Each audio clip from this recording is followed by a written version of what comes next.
There is so much more to be found, you know? Well, just in our own history, right? The history of Earth, the different forms of life that don't exist anymore. And there's so much variety that it really does make you wonder, like, what are we seeing? We're seeing these alien bones that they're X-raying. What are we seeing when, people report that they're experiencing contact with these entities? Are they from another dimension? Are they from another planet? Is everybody crazy? Is everybody just making things up? Yeah. I don't know. How do you account for all the people that said that I've been taken? Yeah, it's very compelling. I've been taken. It's very compelling, but here's the question. Were they physically taken? Here's the question. The realm of dreams is a gigantic mystery, and the realm of dreams is hyper-realistic sometimes. I had a hyper-realistic dream last night. I wish I could remember what it was, but it's one of those things. It was crazy. But I got up in the middle of the night. It woke me up, and then I got up to pee, and I was like, what the fuck is wrong with me? And then I went back to sleep. But while I was experiencing that dream, I remember being aware that it was a dream eventually. But while it was all going down, I was like, this is a crazy dream. Like thinking like this is so vivid and so realistic. So if you live in a dream for the rest of your life, you are still alive and you are still experiencing things. You're just experiencing things in a non-physical way, the way we interact with reality today. So you and I are interacting with reality with a couple glasses of whiskey, a cigar, we have a wooden table, we're talking into microphones. But the reality that you interact with in dreams is it's not tangible. It's existing, you're experiencing it, but it's in some other realm. It's some realm of the mind and some realm of consciousness. And maybe what you're doing is accessing a dimension of possibilities that is entirely created by consciousness. And maybe there's multiple layers to that, and things can come from other places to us that way. It's always been interesting to me that these people that have these abduction experiences, it seems like the vast majority, and I've read Abducted, which is John Mack's book, and I'm aware of the Betty and Barney Hill story, and this is Travis Walton, the guy who got abducted in Arizona. That's the black and white couple? No, the Betty and Barney Hill are. Betty Barney Hill. Yeah. Actually, Angela Hill, who's the granddaughter of them, is a UFC fighter. Oh, really? Yeah. She was on the podcast and didn't tell me that until after the podcast was over. I'm like, damn. Yeah. That was your grandfather? That's yeah. so crazy. Her grandfather was Barney Hill. But so these people all have very compelling stories. Now, the difference between Travis Walton's story and the other stories is people saw Travis Walton go up to that UFO. Travis Walton disappeared for 5 days. Travis Walton came back from being in the woods for 5 days with this crazy story.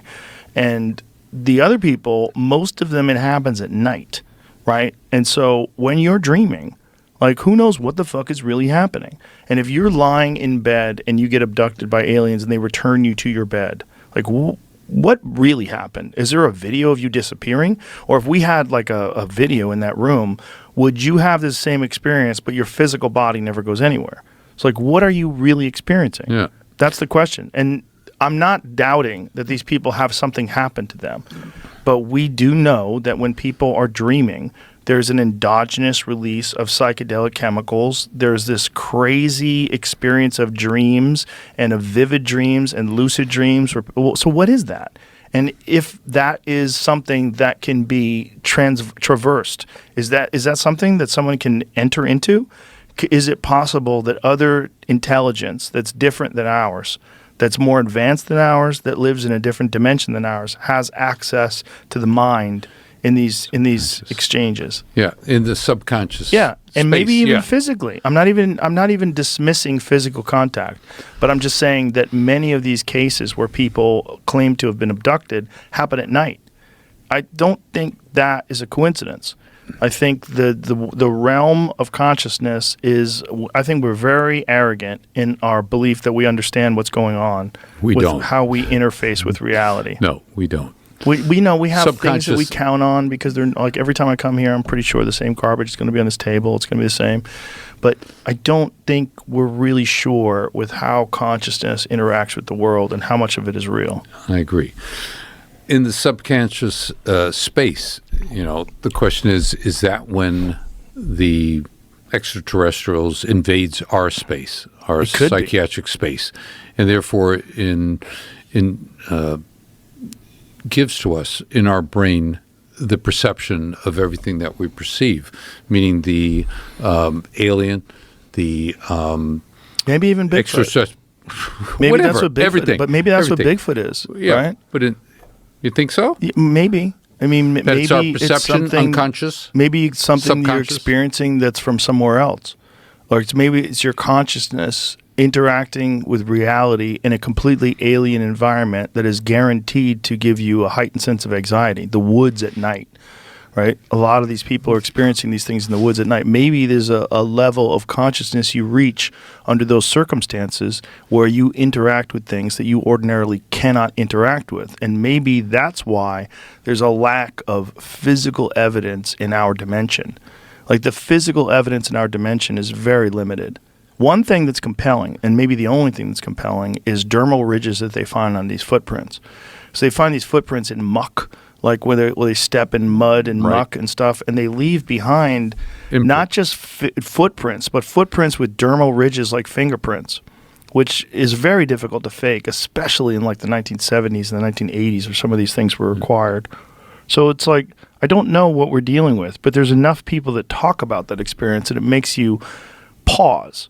I don't believe, but I don't disbelieve. And Okay. as far as Bigfoot being an actual large ape that lives undisturbed in the Pacific Northwest, I'm very skeptical because there's too many hunters now and too many people with cameras and too many camera traps. There's too many cell phone cameras, where they trail cameras snap things that are going by. Right. Wildlife biologists use them. Right. We know of like a couple of jaguars that exist in the United States. And the reason why we know about them is because of trail cameras. So the fact that there's zero trail camera footage that's Alien. yeah, it doesn't. The Bigfoot thing is like maybe, but maybe you're interacting with something that's not physical.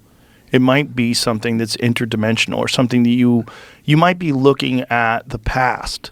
You might be interacting with whatever experience this thing has had many, many, many, many years ago. It's like left echoes. It might be echoes in space and echoes in time, and that under certain states you can briefly access these echoes, briefly access these things that may have existed or might exist in other dimensions. I'm not ruling it out. Yeah. I wouldn't bet the Wow. house on it. Wow. I wouldn't bet the house on it. Yeah. But That sounds I do like think there's a lot of bullshit artists too, though. I've talked to a lot of Bigfoot See, people that are bullshit artists. Yeah, the balance that obviously you're talking about is the fact that there are so many people who are trying to present the factual evidence that it exists that causes you to doubt it. So, I believe that there's a possibility of all the things that we talked about, from Bigfoot to aliens and so forth. But there's a tempered perception of it as being reality, that it might be there, but we would rather deny it as opposed to accept it, because what happens if you accept it as 100% truth? What is the mindset? Well, you on can't it? accept it as 100% truth unless you have 100% evidence. Yeah, you right? want We to don't have that physical. yet. You want to have physical evidence, but we don't have it. So You know who until we believes in him? Pardon? You know who really believes in Bigfoot? No. Jane Goodall.